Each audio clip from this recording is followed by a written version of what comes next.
Now that the sheep are all, well, got a little treat. Had some weeds around the trailer that I needed to kind of pull up, and yeah, they love the heck out of it. But I thought it'd be fun to, you know, show another part of a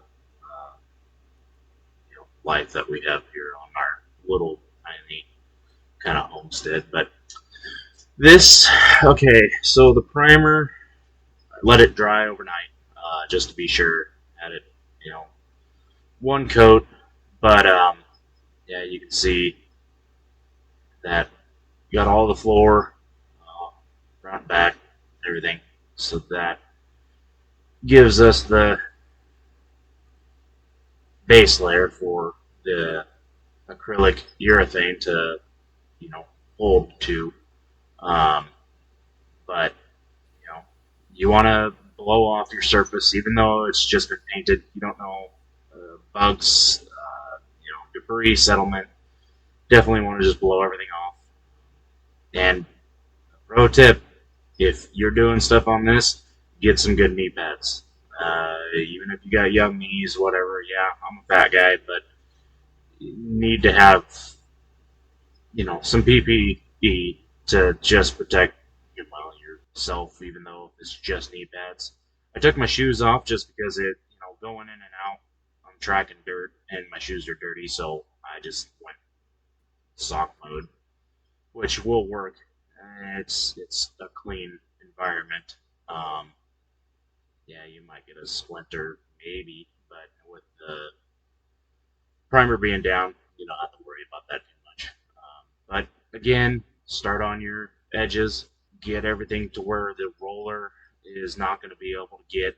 Bring it out 3-4 inches away from the wall. Give yourself enough room for when you come through with the roller and everything.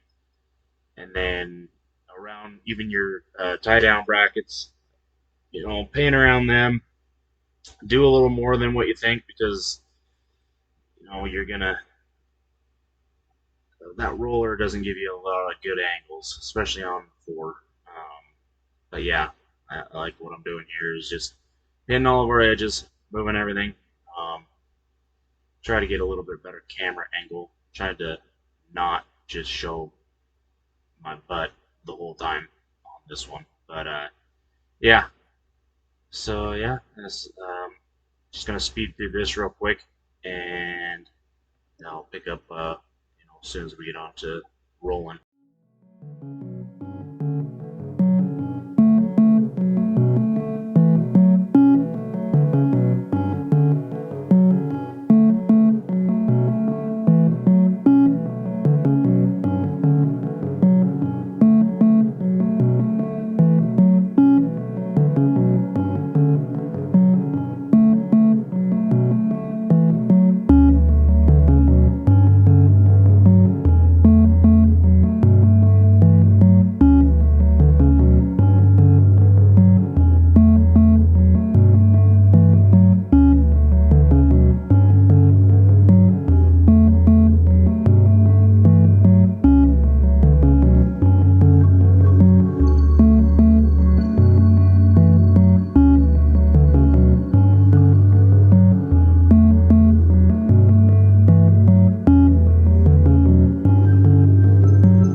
And in here, I wanted to point out pouring it into a tray is going to be a lot easier just for spreading out the actual paint instead of just dumping it on the floor. You'll see guys that'll, just throw it on the floor. It is more of a pain to have to spread that out because now it's all in one area and you have to move that with your roller where it's just more complicated.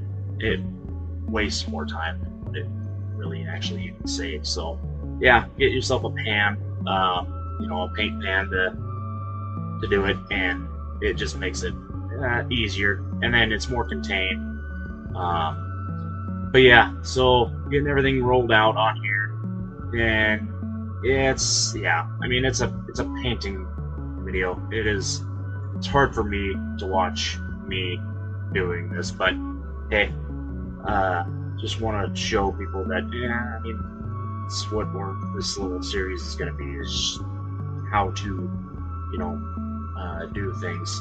We're going to move over to hopefully doing, on your properties, what you need to do for seasonal changes as far as prepping your house and getting things, up and ready for the winter season.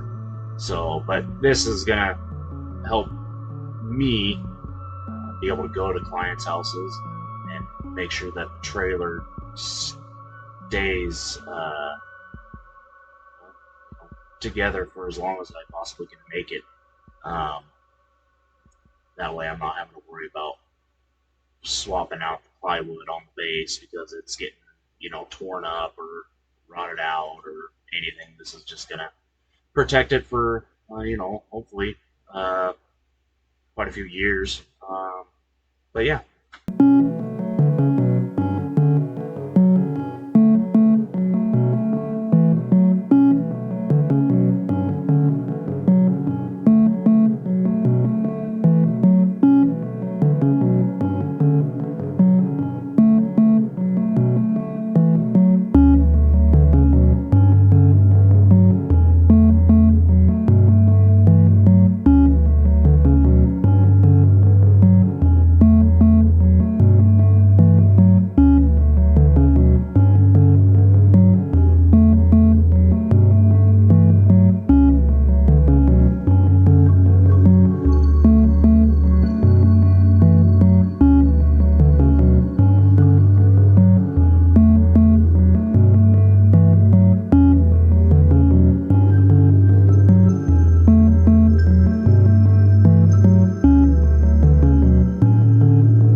Okay, so on that, I went back, let it dry for another day, get it fully, dried out and everything.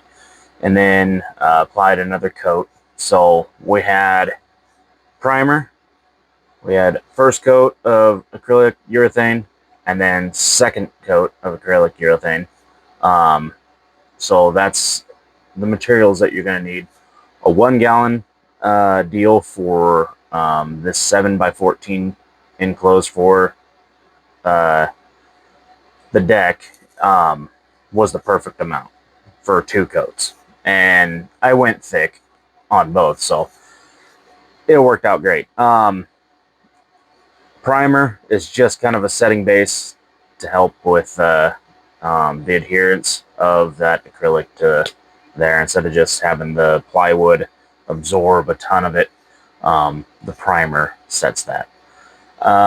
So yeah, I mean, it's a pretty simple process to do. So if you have a trailer that, the biggest thing is going to be cleaning it, sanding it, and then, getting all your material off of there, of what you sand. So taking your blower, blowing it off, air compressor, whatever you have, even if you got to broom it.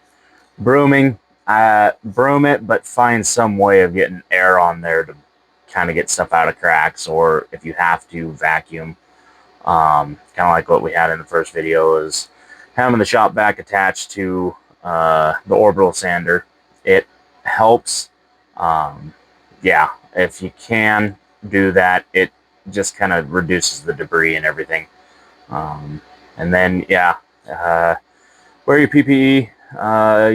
You might not think much of it, but inhaling plywood where you don't know who manufactured it, what chemicals are in it. I mean, yeah, most of that stuff is hazardous, and just getting a standard particulate mask on, it's I mean, gonna help. And then the knee pads, and then glasses and hearing protection. So one thing, I advocate. Me and my kids were my two oldest. I employ them with the business, so it is a full-on 100% family-owned and ran business. But that's the big thing is, having the proper personal protection equipment, and don't cheap out on it. You don't have to go get the most high-end stuff, but get stuff that's going to be comfortable and that you're going to want to wear. Otherwise, if it's not comfortable, you're not going to wear it. There's just no point in even fighting it, and your brain is just going to tell you, yeah, I don't want to wear it. So definitely do that. Yeah, we're working on some more stuff. I got a couple more videos that we're going to be uploading. Did some pressure washing here recently, working on that video, and then going to be, what else? There's a couple other projects, and yeah, and who knows, I might review that little orbitable sander and that shop vac. Although the shop vac failed me, the end broke off, and I just gotta glue it and rethread it back on there because Milwaukee wants $25 for a hose for that thing, which I know it's 2025 and prices are ridiculous, but that's a little much. But yeah, well, I hope you enjoyed the videos, and there will be more to come. All right, thanks.